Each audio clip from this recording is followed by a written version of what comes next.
En 1924 surge el Instituto de Investigación Social, adscrito a la Universidad de Frankfurt, bajo la dirección de Karl Gruber, hasta 1931, año en el que Max Horkheimer se puso al frente. En este centro de investigación de origen marxista se forman los filósofos que, en la década de los 60, pasarían a denominarse como Escuela de Frankfurt. En un primer momento destacan las influencias de Hegel y Heidegger, también de Marx y Freud. Sin embargo, con el tiempo rechazan algunas teorías de estos pensadores, incluso critican el marxismo clásico. Poco a poco, el objeto de estudio de la escuela se expande hacia la industria cultural.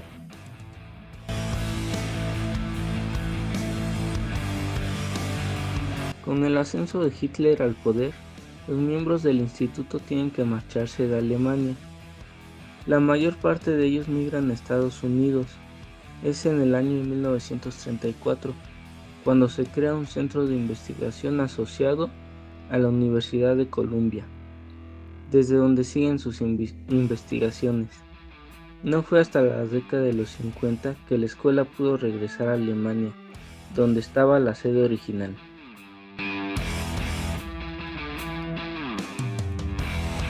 La Escuela de Frankfurt se centra en dos intereses principales. Por un lado, pretende realizar una crítica a las sociedades industriales desarrolladas. Este análisis va a ser interdisciplinario, pues abarca no solo el aspecto político, sino también económico y el de las industrias culturales. En una primera etapa, se realiza una reformulación del marxismo bajo un nuevo paradigma y con una nueva reflexión de la sociedad y los procesos que la conforman. Más tarde, tras la Segunda Guerra Mundial, entre los temas de interés de la escuela aparece el de la influencia de los medios de comunicación en la sociedad, al mismo tiempo que se opone en la evidencia la libertad individual en las sociedades democráticas. Así, los integrantes de la escuela pretenden desarrollar una sociedad de individuos conscientes y de espíritu crítico. Para ello, se comprometen en la denuncia de toda forma de opresión vigente en las sociedades modernas, ya sean socialistas o capitalistas. Por otro lado, critican la concepción del conocimiento anterior y pretenden romper con la teoría tradicional. Para ello, denominan a esta nueva forma como teoría crítica.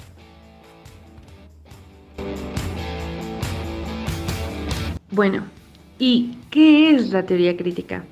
Es una doctrina desarrollada en la Escuela de Frankfurt y que, de cierta manera, se opone a la teoría tradicional.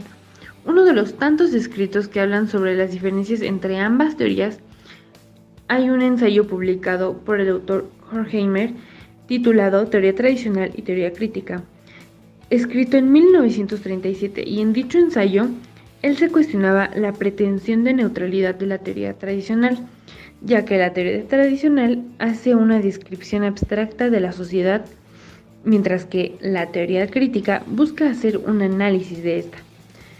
Teniendo todo esto en cuenta, debemos conocer algunos de los rasgos generales de la teoría crítica, así como los filósofos que pertenecían o que creían en la teoría crítica no creían en la imparcialidad. A pesar de la objetividad que tenía la teoría crítica, o al menos la que aparentaba tener, los filósofos solo escondían sus intereses ideológicos. Así como también la teoría crítica busca la emancipación del hombre, que dicha emancipación lo va a llevar a una praxis liberadora. Y por último, que los conocimientos nacen de una intersección histórica. ¿A qué me refiero con esto? Que ningún conocimiento o teoría se generan de manera ajena a los contextos en los que se encuentran en dicho momento político, económico y social. Entonces, ninguno de esos factores quedan fuera para el desarrollo o planteamiento de una teoría o de un conocimiento.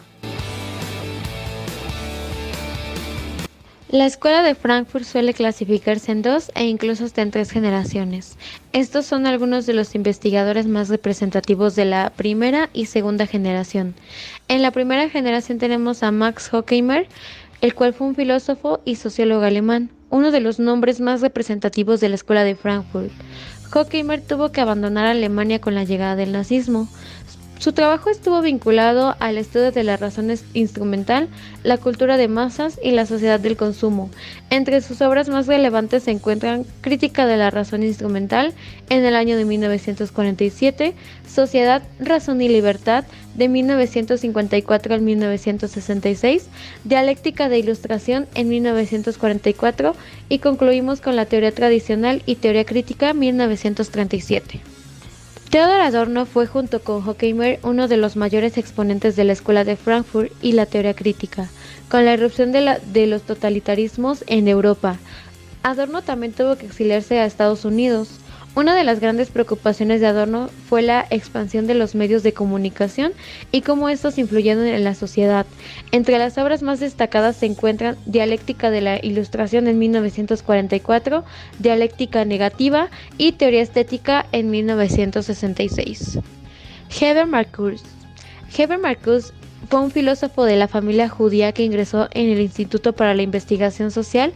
El filósofo y sociólogo realizó una crítica a lo que denominó como sociedad unidimensional, es decir, aquella que ha conseguido diluir toda crítica, sociedades cerradas que solo conoce una sola dimensión de la realidad. Y para finalizar con la primera generación tenemos a Erich Fromm, el cual fue un psicólogo filósofo alemán vinculado a la escuela de Frankfurt durante su primera etapa. Sin embargo, más adelante se desvinculó de la misma al presentar diferentes interpretativas con la teoría freudiana. Erich Fromm se centró en el estudio crítico de las sociedades occidentales y la condición del individuo en las mismas. Entre sus obras más destacadas podemos encontrar El arte de amar, 1956, Ser o tener, 1976, o Miedo a la libertad en 1941. En la segunda generación solo contamos con Jürgen Habermas. Es un filósofo alemán enmarcado dentro de la denominada como segunda generación de la escuela de Frankfurt. Colaboró en el Instituto de la Investigación Social y fue ayudante de Adorno. Él también trató de desarrollar una teoría crítica para someter a análisis a las sociedades capitalistas desarrolladas. Entre sus obras se encuentran Lógica de las Ciencias Sociales, 1967, Teoría de la Acción Comunicativa en 1981 y El Discurso Filosófico de la Modernidad en 1985.